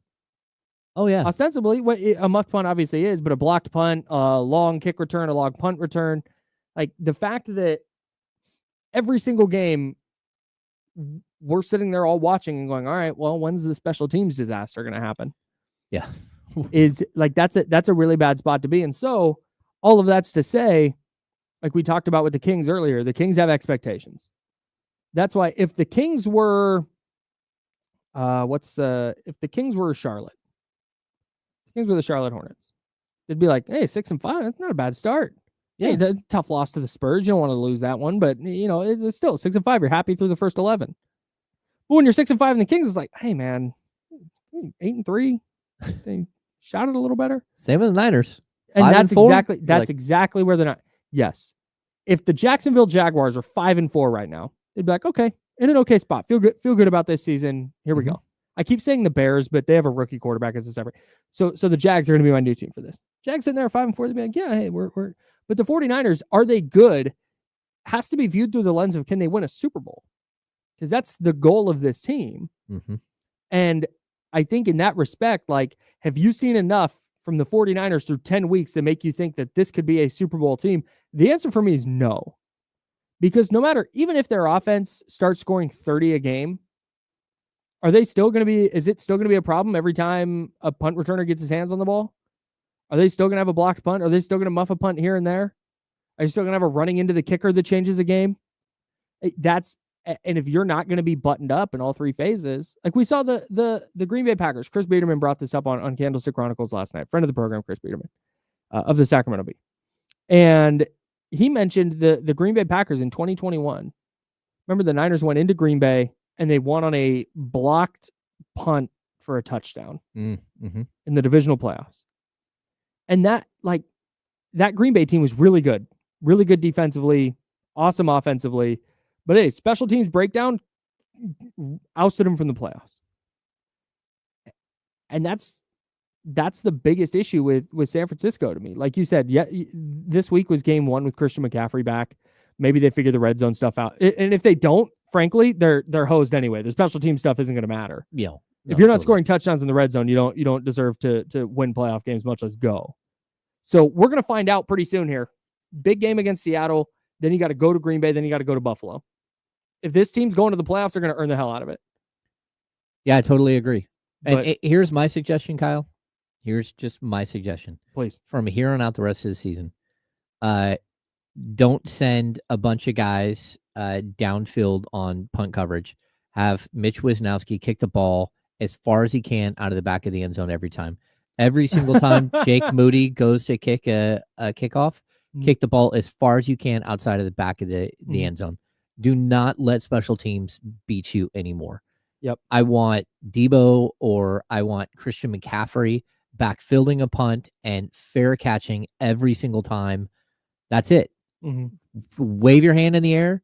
If the ball bounces at the 10 and they get the ball, they down it at the 2-yard line, so be it. Yeah. Do not let the special teams beat you anymore and just take away all of any options, any fun. We're done. Because it's cost you too many games already this season. The fact that hasn't happened yet is shocking. And Jacob Cowing, the muffed punt this week, again, I'm not going to put that on him. I'm not going to put that on him. And he had a nice return later in the game, a 31-yard return. So that's all great, but I'm with you, man. Just send 11 dudes to try and block the punt. Yep. You're going to get the ball. Just send 10 and have one guy back there who's already waving as soon as the ball's punted. Yeah. Like, hey, fair catch. I got this. Yeah. Don't make any more mistakes back there. Just straight up. And a guy, can bobble a ball here and there, but it's just too many times, man. Yeah. Too many times. Yeah. That's James. I'm Kyle. We're the Insider, sponsored by Jiffy Lube. Let's run through some of the Kings shooting stuff here. We've been doing this a lot today. And I want to dive into some individual numbers because I think it's worth noting. Like, I don't think it's a schematic thing offensively. And they're generating open threes. Okay. They're getting some open looks. Maybe working for mid-range shots like you talked about earlier. Maybe that's affecting them a little bit in this regard. But you have DeMar DeRozan shooting 40%. Okay. On 2.3 a game. You have Domas, 37.5% on 2.2 a game. Kevin Huerter, 34% on 5.9 a game. Can we expect that to come up? Yeah, I mean, that's one game. He goes, 4 for 7 in one game, and that 3-point percentage, especially, he's only played 9 games. That would bump his 3-point field goal percentage over 36. Even last season, as bad a season as everyone thought Kevin Huerter had, he shot 36.5% or 36.4% from 3. Yeah. It speaks to the caliber of shooter he is, that he shoots 36.5% from 3, and it's like a calamity. Yeah. So 34%, I expect that to go up. Keon Ellis, 33.3% on 2.7 a game. Yeah, again, that's about volume. He'll have a game where he shoots 5 of 7 or something, and he'll be right back up to 38%. He's too good of a shooter. But again, these aren't the volume that you have to worry about. I'm going to skip Jordan McLaughlin. De'Aaron Fox, 28.2% on 6.5 a game. And this is one I want to pause on because I genuinely think that the finger injury, whatever it is hurting his shooting. Oh, I totally agree. Like it's the easiest explanation for a guy who shot a career high last year shooting 28.2% out the gate this year. Like I can't. I don't think he's just all of a sudden a bad shooter now. No, I don't think so either. And this is more than regression. Yeah. And again, like a couple of games because of the volume, he can probably bounce that up pretty high. But one of the problems that I think you and I, before we got on the air, I was showing you when we had De'Aaron Fox for his press conference the other day. His pinky, I slowed down like the video and was able to sort of zoom in on his pinky. Mm-hmm. His pinky is messed up. It does not look good. It does not look like he can bend the top of his finger, his pinky. It looks like it's been bent in a very odd way, and it's not. And maybe that's just how he holds his hand, but I don't remember ever seeing it look more like that. It's like this, and it did not look good at all. And they're straightening it out and taping it to his ring finger. That's the solution right now. And they keep trying different pads. They keep trying different methods of taping it. I don't think that that's going to get better. So if he can get up to 32, 33%, that's one thing. But the other problem that I see is he's trying to walk into a bunch of threes. Yes. And I don't think that that's where, again, the offense isn't working right now. And when he's shooting off the catch and shoot, he's just a better 3-point shooter, just like everyone else. Like when he's trying to create off the dribble, there are certain games where you can just see him. Like I always talk about that when Fox is really going, it looks like he's floating. And the same thing on the perimeter. He's got his weight like is perfectly balanced, and he's just moving at a different speed than everybody else. If that's when he's shooting those threes and he gets hot, like hitting a bunch of walk-up threes, that's one thing. But that's not what we've seen so far this season. So it needs to be more of an off-ball thing where he's getting opportunities to catch and fire. Because even the really good game that he had this season shooting threes, that's exactly what it was. It was all catch and shoot. So we need to see more of that for sure. But it's tough. Yeah, I don't know, man. I guess 28.2% out the gate through 11 games is really tough. And then you got Keegan at 27.9% on 6.2 a game. This is where this was my, and again, maybe it's literally like we joked earlier about like, just make the shots. Maybe it is that he's just ice cold right now. And if this was happening in the middle of the year, we'd go, oh, he's having a little bit of a cold stretch. It's fine. And it's just happening to be at the beginning of the year. And maybe he starts blazing away and hitting 50% across a 10-game sample, and all of a sudden he's shooting 40 plus again. But I'm wondering if at this point, this is now in his head. Where now all of a sudden he's catching and he's thinking about everything he's doing. And that would be a much, much larger problem than like, it's just not going in. But you got Keegan Murray airballing threes. That's a sign of something more than just like, they're not going in. Eventually they will. Okay, I think it can be two things too. Okay. I think number one, the minutes played and his responsibility on defense has been extreme. So that's one piece. I think fatigue with him, it could actually be a legitimate issue. I think the other thing is you bulk the guy up. So is he adjusting well to the bulk? And interesting. And is that going to change over the course of time? Because there's no way for him to maintain all of the bulk throughout like a long term here in the season. There's just no way. Like he's a player that is going to naturally probably during the season to maintain that what he added this offseason, he'd have to be in the gym all the time. And I just don't see it as a possibility. And I did look it up. On the season, De'Aaron Fox, 18.8% of his of his overall field goals are catch and shoot threes. He's shooting 33.3%, which doesn't sound great. Pull up threes, barely less, 15% frequency. But 2.8 attempts per game. He's shooting 22.6% on pull-ups. yucky. And that's not good at all. And I can go back to last season quickly and tell you that last season he shot 39.1% on pull-ups. And I mean on catch and shoot. Oh, I was about to say, holy smokes. On catch and shoot, he shot 35.6% on pull-ups.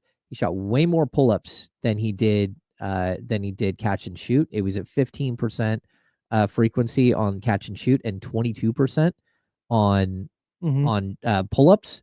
So he's still trying to get the pull-up jumper 3 going. And I would accept if he can shoot as many pull-up jumpers 3s as he wants at 35.6%.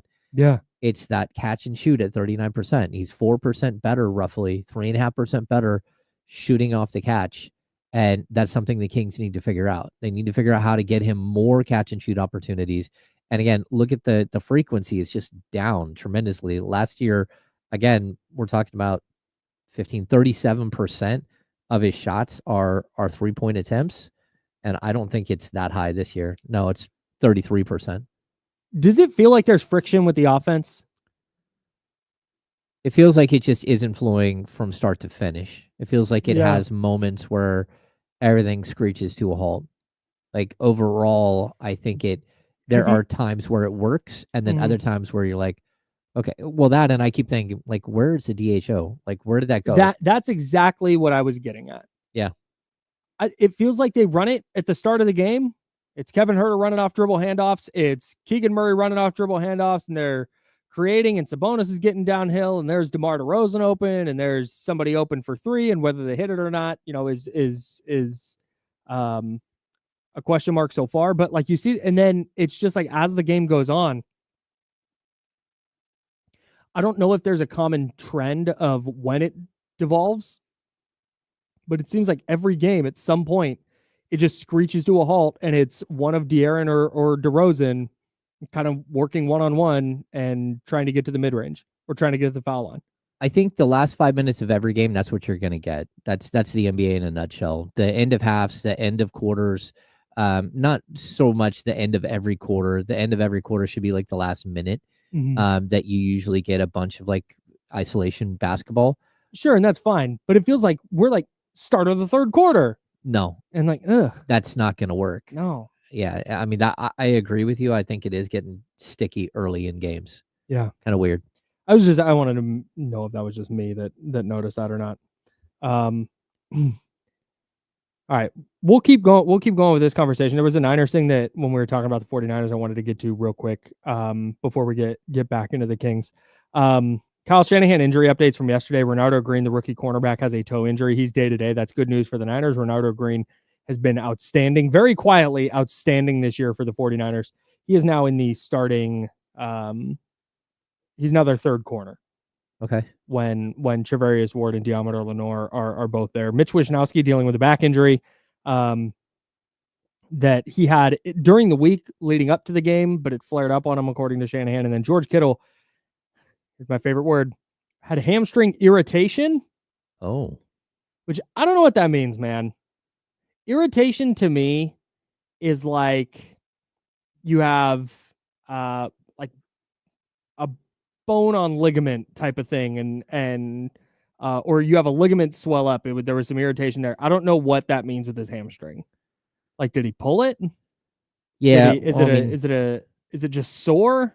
Yeah, they're not saying it's a strain. It can just be irritation. Yeah. And I don't know what that means when it comes to so it's not a strain? Oh. It's something less than that? It's not a pull. It's not a tear. Is it just like muscle soreness? I'm not totally sure, but Shanahan said that they're going to kind of treat that throughout the week and see how he's feeling on Wednesday. So that's something to keep an eye on with George Kittle. His status up in the air for Sunday in a big game against the Seattle Seahawks. Okay. Anyways, I don't know why I put that below the King stuff on the rundown and I just missed it on our little prep sheet here. Yeah. But anyways, that's what's going on. We'll get back to the Kings. We'll take a look around the NBA where you think the Malik Monk injury is bad. Wait till you hear what's going on in New Orleans.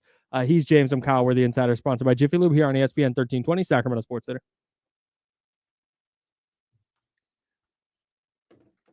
I'll be right back. Cool. I got some interesting stats when I'm mulling over Keegan Murray this season. We're going to talk more? Okay, I can't tell you. Kyle told me I had to save them.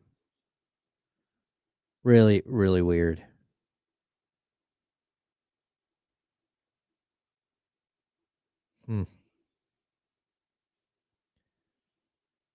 I want to see what this looks like.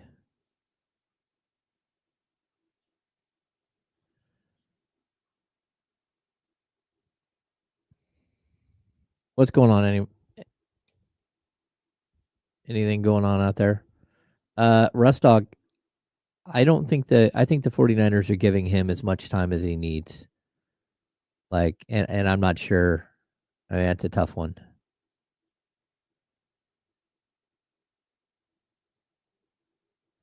Hey, we did get a good number of canned foods yesterday. We're working in conjunction with Sky River, who also is kicking off their canned food drive, and they have some tied to a local food bank. And I looked at one point, and we had like a 50-gallon, like the big, like sort of paper drums, and it was over half full. So good work, everybody. Norm, who's playing Thursday Night Football this week? I have been covering too many Kings games over the last 4 days, 3 and 4 nights, and another 3 in the next 4 nights. Yeah, it was good to see everybody yesterday. I totally agree, Michigan. It's good to see everybody. It was a good time.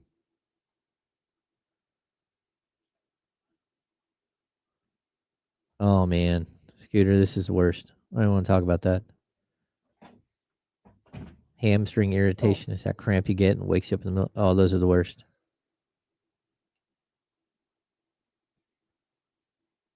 Who's the Thursday night game? Commanders Eagles. Oh. At Eagles, I'm going to take the Eagles, but I'm not 100% like sold. That might be one of those, like, in case you forgot games where the Eagles kind of win pretty handily. Mm-hmm. And it's like, oh yeah, the Commanders aren't there yet, and the Eagles very much still are. So you had individual catch and shoot and pull up numbers for various Kings, right? Well, I can look at any specific King. We'll for the sake of our discussion, I'm interested most in rate. Rate. Like the frequency that they're taking shots? Frequency, yeah. Okay.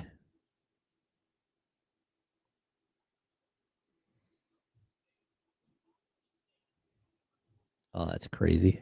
51.9% of Keegan Murray's shots are 3-point shots. Last year it was 52.5, so it's the same exact thing. Wow.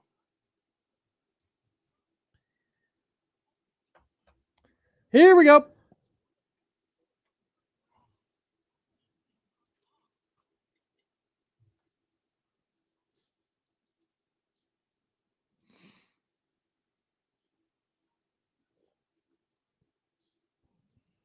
Son of a gun. ESPN. All right, here we go. Voice guy. Now, back to the Insiders with go. James Ham and Kyle Madsen. That's us. Brought to you by Jiffy Lube on ESPN 1320. All right, before we get into the Sacramento Kings shooting numbers that you've been diving into here, because we got into the De'Aaron Fox conversation about pull-up threes and catch and shoot threes and all that jazz. I want to dive further into those numbers because I haven't looked at those yet, and so we'll just kind of react and figure it out in real time and see if we can't solve the Kings shooting issues. We do have mad props to get to from the weekend first. Yeah, that's why I forgot about mad props. I was going to ask, are we doing mad props? Yeah, we are. We did not do them yesterday because we had our live show, and it was just kind of it's harder to have because just peeling the curtain back. Here in the studio, I have 4 computer screens in front of me. where I can have like the stream and mad props and all that on one. I have my buttons like this and like this. It's ridiculous, and we're tired of it. We are. I have another one that's got all the commercials and stuff, and then I've got another one that's recording the show. So it's easier to do mad props in the studio than with like one iPad out of the live show. Mm-hmm. So that's why we're doing them today instead of Monday. Yeah, it makes perfect sense. So we're hearkening all the way back for this one to Friday against the Clippers. Yep. And then the 49ers game against Tampa Bay. I picked two props. We pit them against each other, and we have to pick which one's going to finish higher. Let's start with Christian McCaffrey touches or Keegan Murray points. We all thought Keegan Murray would have more points than Christian McCaffrey had touches.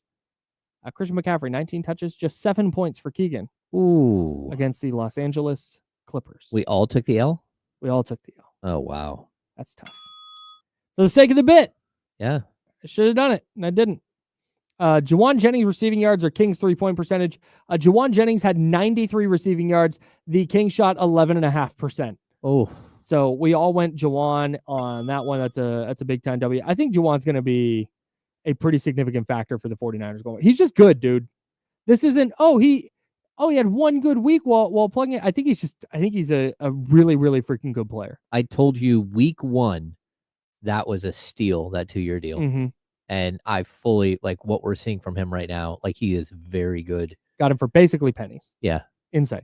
Number 3, we had George Kittle targets or Kevin Huerter 3-point attempts.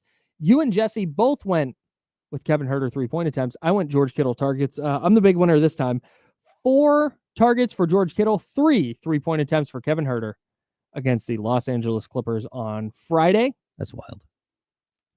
This next one, Ricky Pearsall catches or DeMar DeRozan assists. You went DeRozan assists, while Jesse and I both said, the rookie, he's going to get a bunch of catches. He did have 4 catches, which is about the number that Jesse and I landed on. But DeMar DeRozan, 6 assists. So you get the W there, and we both take the L. Ricky Pearsall, really good game. Yeah, excellent touchdown. But overall. The touchdown for sure, but the fact that Brock Purdy trusted him enough on that last drive to throw to him twice when you got the ball back with like 40 seconds left and you're trying to get in field goal range, that was big time. That's huge for Ricky Pearsall, who in an offense that is notoriously hard for rookie receivers, not getting hardly any training camp, then getting shot in the chest and missing 6 weeks. Asterisk, shot in chest. But just, it's insane. I feel ridiculous every time I have to write that like he pulled a hamstring. Yeah. Like, missed the first 6 weeks with a gunshot wound to the chest. It's outrageous. But anyways, I digress. The fact that he's able to not only contribute, but play a pretty significant role, where in his last 2 games, he has 8 catches. That just getting on the field in Kyle Shanahan's offense as a rookie with as little experience as he had, as little practice time as he's had, is very, very impressive. Yeah, I'd also point out that I thought his first couple of games, he was a little lost on the field. So, like, he didn't know where the down markers were, and he kept coming up short. I think he's finally getting comfortable and starting to realize where he is and like be in the moment on the field, and that's pretty substantial. Yeah. The last couple, we both went, or we all, you and me and Jesse Toppy, who's out on vacation. Salute to Jesse. Brock Purdy pass attempts or De'Aaron Fox field goal attempts. We all went Purdy, and that was the right move. 36 pass attempts for Purdy, 20 field goal attempts for De'Aaron Fox. And then the last one, 49. And then the last one, 49ers Bucks total points or Domas points, rebounds, and assists. Very close. We all took Niners Bucks total points. 43 of them things. And a 23-20 49ers win. 41 points, rebounds, and assists for Domas. So a close one. We all get the W there. You and I both go 4-2. Jesse goes 3-3. You are 38-19-4 on the season. I'm 30-27-4, pulling up the rear. And then there's Jesse at 30-17-2. Shout out. We'll have mad props again on Friday. Yeah. Friday this week? Yeah, Friday. I keep thinking we're way closer to Thanksgiving than we are. Yeah, because you're like, hey, I might need this day. I'm like, that's like a long ways from now. You can just tell me like like the Friday before. Like I don't remember anything. So But I want to clear it with you so you know what's going on, Yeah, of because course. there's a bunch of stuff we got to figure out. If I'm going to be out, there's a bunch of stuff. There's a bunch of moving parts. So anyways, all good. We are not that close to Thanksgiving. It's fine. Mad props again on Friday. Real quick, want to circle back to our Jiffy Lube teamwork play of the game. It was Keegan Murray's 3-pointer that tied the game at 9 in the first quarter. Yep. And our keyword is clank. We're good to go. So head to ESPN1320.com. Use the keyword clank at the Jiffy Lube contest page. You can't miss it. We are giving out a keyword after each Kings game this week. And then on Friday, we will have a winner for you of a $50 Jiffy Lube gift certificate just in time for the holiday travel season. Shout out to Jiffy Lube for hooking us up with that. And we're trying to hook you up with that. So enter the keyword clank at ESPN1320.com. It's ready to go. there it is. Salute to promotions. All right. So we were talking about the Kings shooting woes. Mhm. And we talked about De'Aaron Fox off catch and shoots and off pull-up threes. And how he's better on catch and shoots, but he's shooting less of them this year, and et cetera, et cetera. What about a guy like Keegan Murray? Is Keegan Murray, because Keegan to me is going to be a catch and shoot type of guy. He's going to create a little off the dribble, but for the most part, it's going to be catch and shoot. And I would like to know, is he generating the same number of looks this year? Yeah, I mean, it's pretty crazy. So first of all, 0 dribbles. 47.3% of his overall field goal attempts are coming off a 0 dribble. Wow. Yeah, so and he's shooting 30.6%. So that is a true catch and shoot. Yeah. 1 dribble is 3.8% of his overall. So we're looking at his 3-point shots. We're already at like 51.1%. And that dribble is usually might be just like a little rhythm dribble. Yeah. And so of his overall field goals attempted on the season, he's at 51.9% are 3-pointers. And 51.1 are either no dribble or 1 dribble. So he's getting 51.1% of his 3-pointers or total shots? No, of his total shots are 1 dribble. 1 dribble threes. Very specific. 1 dribble threes or less. Oh my God. Yeah. So check this out. On the season, holy smokes, dude. If we look at not just the dribbles, but closest defender, 0% of his 3-point shots have come with 0 to 2 feet. Very tight coverage. So like none of them contested. No ultra contested. 2 to 4 feet, which is tight. 2.3% of his 3-point attempts, or of his overall shot attempts. Then we get to the 4 to 6 open, open, right? Open. Just open. 22.1% of his overall 3-point shots, of his overall shots in general, but his 3-point shots are wide open. He's shooting 17.2% on open threes. On wide open threes, which is a separate thing. Wide open threes, which is 6+ feet away. His defender is 6+ feet away. That's 27.5% of his overall shots on the season are completely wide open. He's shooting 36.1% on those. But look at that, the 4 to 6 feet, the somewhat open. Yeah. That's open. That's an open 3. 4 to 6, you will take that every single time down. Especially with him as a shooter. He's shooting 17.2%. I think oh my God. What this tells me is he has indecision. That's what that tells me. He's not sure if he should be shooting the 3 or not. And that's where Mike keeps harping on, shoot the ball. I want more, I want more, I want more. That 4 to 6 feet, it's like, okay, I'm open, but is he going to get here or not? And he's clanking for whatever reason. And I wonder too if this might just be confirmation bias by me. So please, if you disagree, let me know. I wonder too if that's a result of having DeMar DeRozan and De'Aaron Fox and at times Malik Monk, and also Domantas Sabonis is being a little more aggressive scoring the ball. And just going, I'm the 5th dude on this team. Maybe I shouldn't be shooting this. Yeah. And if that's the case, like, dude, I don't care what you got to do to get him out of that mindset. But Keegan's a guy, anytime he is open 4 to 6 feet from the nearest defender, I want him hoisting that. I don't care when it is in the shot clock. I don't care what the score is. I don't care what the situation is. That is a shot you will happily work for. is an open Keegan Murray 3, Mhm. I will take that every single time down. Okay, so you just brought up the shot clock, right? Uh-huh. Here's some interesting stats from the shot clock. All right, it's numbers time. Let's go. Okay, so 4 to 0 seconds left in the shot clock. So late in the clock. Only 0.8 of his 3-point attempts. 7 to 4 seconds left in the shot clock. 0.8. So he is The exact not, same number. yeah, 0.8% of his shots are coming in that situation. He's not getting any late looks. These are not forced last second, please hoist it up and hit something. Which might be somewhat of a factor of the fact that when the Kings are getting into their offense right now, it's not, okay, drive, spray 3 late in the clock. Mhm. There's not a lot of that happening. 13% of his 3-point shots are coming with 18 to 22 seconds on the clock. Okay. 14.5 are coming with 15 to 18 seconds left on the clock. So early. And then average, the 7 to 15 seconds left on the clock is 22.9. He's not under pressure to like hoist a shot. These are in rhythm, mostly wide open or open 3-point shots. And so, look, at the end of the day, like you can point fingers at whoever you want here about what's happening. At a certain point, players have to perform and they've got to hit their shots. And I'm not saying that Keegan is just like he's playing horrible. He's been great as a defender. He's been great rebounding. He needs to hit his shots. And you got to figure out if it's legs. You got to figure out if it's bulk. You got to figure out what it is that's happening here. But he's basically getting the same opportunities he was last year.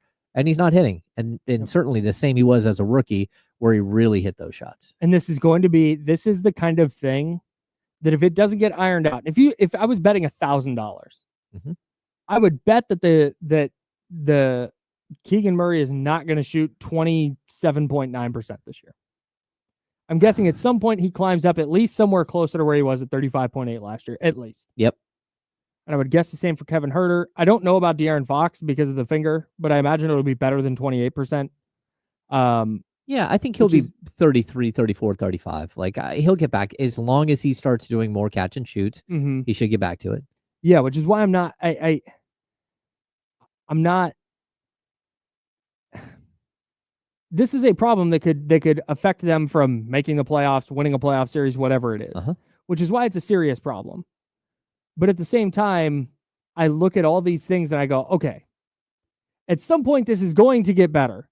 Just by virtue of, like I said, we joked earlier, but just by virtue of at some point the shot's going to go in.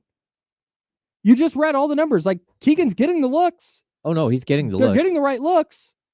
And I think he's a good enough shooter that at some point they're going to go down. I think the same thing for Kevin Huerter. And I don't think De'Aaron Fox is a 28% 3-point shooter. Where that number lands, I don't know. Because there's a variable of the finger. Yeah. Yeah. I mean, At some point, it just, if it doesn't get better, they got a huge problem. Yeah.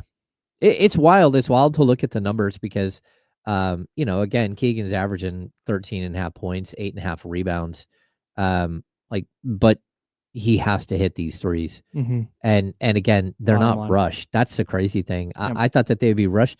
And maybe the fact that they're not rushed is a bigger problem because guys we need to work for more contested shots. Well, no, it's that players are getting the ball and they're like, I haven't touched the ball in a long time and I'm going to hoist. Yeah. And I don't care how much is on the shot clock. This might not be, but they're open. So got fire away. Knock them down, man. Got to fire away. Before we get to the handoff with Damian Barling of D'Lo and KC, which is coming up at noon, the Pelicans injury situation has gotten worse somehow. So Zion Williamson now out indefinitely with a hamstring injury. And Jose Alvarado has the same issue. He is out, what did we say, 6 weeks? 6 weeks. 6 weeks he'll be reevaluated? Yeah. That's just, ugh. Guess what, though? DeJounte Murray's already out. But guess what, though? That's not our problem. No, not at all. Welcome in, Damian. How are you? Yeah, not our problem, man. Let someone else deal with all of these injuries. It's not like the Sacramento Kings are not dealing with something in their own, with Trey Lyles coming back, trying to get him going. And, of course, now you've got Malik Monk out for a couple of weeks. Put a pin in the Malik thing for a second. Sure.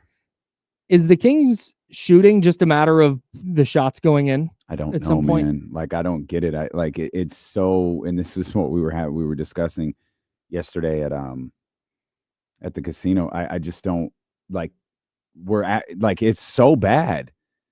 Like it's awful. Like it's just Every it's not time- like, man, they're just not shooting the ball well. It's like, no, they're bad. Yeah. And that's the part that's how does the math work? How do you go from a team that lit the world on fire 2 years ago to like, okay, maybe they're making some commitments on the different side of the ball, maybe they're doing some other things last year, to like, yeah, no, what's the Kings' biggest concern? They can't shoot. That's insane to me. Even like they literally can't shoot the ball. people will say, "Oh, well, they need more shooters." It's like, okay, who's going to lose minutes, and who are you going to go get that's a better shooter than some of the shooters that they have? Well, and that's what you guys, I think, were just talking about, and it's what KC was talking about yesterday. It's like, is this what you think De'Aaron Fox is? Is this what you think Keegan Murray is? Like, are they really 20-something% 3-point shooters? No. I don't think the answer to that is yes. But how do you get them to stop being 20% 3-point shooters? I'm not really sure. The looks are there. The shots are there. Keegan, I'm a smidge bit more sympathetic to, because it does feel like he's doing a lot out there. It looks like they're trying to turn him in, and I always use this example. They're trying to turn him into Paul George. They're trying to turn him into being a guy who, when you talk about two-way players in the league, you're talking about Keegan Murray. The shot's not falling at a clip to where you could say, yeah, he could be Paul George in a couple of years where he is that dynamic on both sides of the ball, or, you know, a slightly lower tier version of Paul George. But he's doing a lot. The other guys, it's just like, man, I don't know. Like you, man, boy, we're going to need guys to step up with Malik out. And what did Keegan and Kevin have? Like 7 points? Yeah. One of 10 from 3. That ain't going to work. That's not going to fly. No. It's Not crazy. gonna do it. We were talking about this just a second ago. Of Keegan Murray's like 3-point shots, 27.5% of his overall shots. So, and that's more than half of his 3-point shots, are no defender within 6+ feet, completely wide open.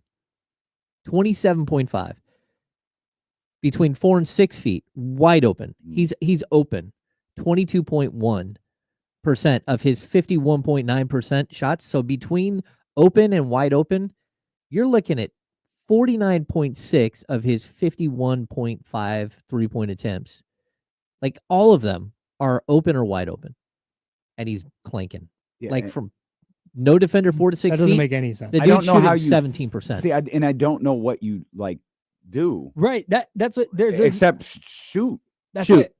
Yeah, Keep just doing it. let it fly. So it sucks because the only way to fix it is to keep shooting. And you Yeah. might have nights like last night. You might have like I can't imagine they ever shoot 3 for 26 or whatever that was again. But there could be, off nights ahead. There could be rough nights ahead. But man, it is it's such a bizarre talking point because you wait for things to click on the defensive end and you feel like, man, the Kings really are playing pretty well defensively. You see this new dynamic with DeMar DeRozan and the way that they're able to score inside the arc. Now, all of a sudden, there's a really important component to their game that is dead. Like is just flat out dead. And it can lead to, I think a number of things led to last night's game going the way that it did. But this team, hovering around 500, one game above 500. Now they're going to come in with a Phoenix Suns team. You're at the Golden One Center again. You drop this game tomorrow night. You're below 500 at home. I said this, James. I don't know if you felt the way I felt Friday. I didn't feel that arena wasn't full Friday. And you had referenced this earlier about how you're surprised there's 16,000 versus 18,000. Game 2, game 3, game 4. No sellouts. Yeah, that game was not even remotely close to a Energy sellout. was weird. Yeah, and they kept waiting, and then Malik got a dunk, and you felt like, all right, there's something there. And then turns out there wasn't, because the Clippers managed, again, a team that didn't shoot the 3 well, hit some in the fourth quarter, and when the Kings tried to answer, it was like, Man, the fans left. yeah, they did. Yeah. They left with 5 minutes left, and then the I Kings left. came back. I left. I was like, oh, I'm wait for the 6-minute mark, and I'm out of here. Wait for that 6-minute timeout, and I'm out. Yeah. And I was making my way towards the exit, talking to a few people when I heard De'Aaron hit the 3, and I'm like, well, at least we got one, and just kept walking because there was no belief in my heart that all of a sudden they're going to start hitting threes, getting stops and hitting threes, and that's not what happened. It sounds so like elementary. And we joked about this earlier, but it's literally like at some point the shots will go in and then just play better defensively. And at some point the other team will miss some. And so you know what? And I hate it because I want to have something like empirical to like say and like a data point. But it's like, But you know what's tough about that? And you're 100% right. But what's tough about that is last year we kept like this team's going to find their footing, right? They're just kind of hovering around. You know, they hit a certain marker. It was like 7 games above 500, 8 games above 500, whatever it was. It might have been more. And then they just started kind of being 500 after that. Like they were a 500 team for like months. And you kept thinking, no, they'll get going.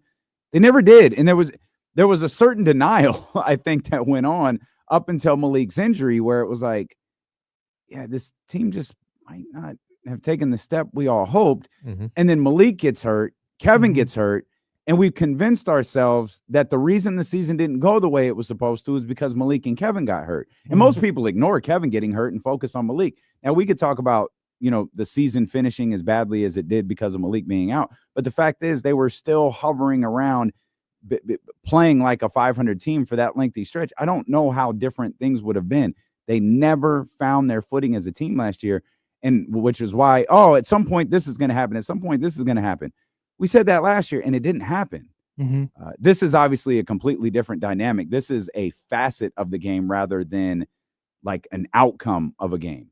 And I just, I hate that they've had 2 really ugly games in the span of like their last 3. Yeah. Because even through the first, 6 or whatever it was, 7, they weren't bad. Like they did not play bad. But now there's like, no, like 2 of the last 3, they stunk. Yeah. Like they were not good at all. Yeah. They weren't good against the Clippers. They weren't good at all last night. And it becomes tough to work with that story when you get too many of those. We got to get out of here. What do you guys got coming up? Trista Crick will be with us at 2. Obviously, a lot more on the Kings. Jason Jones, the final hour of the show, and I'm sure people will have plenty to say about this game last night. Can't wait. D'Lo and KC coming up next. That's James. I'm Kyle. We're sponsored by Jiffy Lube. We're the Insiders. We'll be back at 10 a.m. tomorrow right here on ESPN 1320, Sacramento Sports Leader. Until then, drink water and be nice, people. Boop!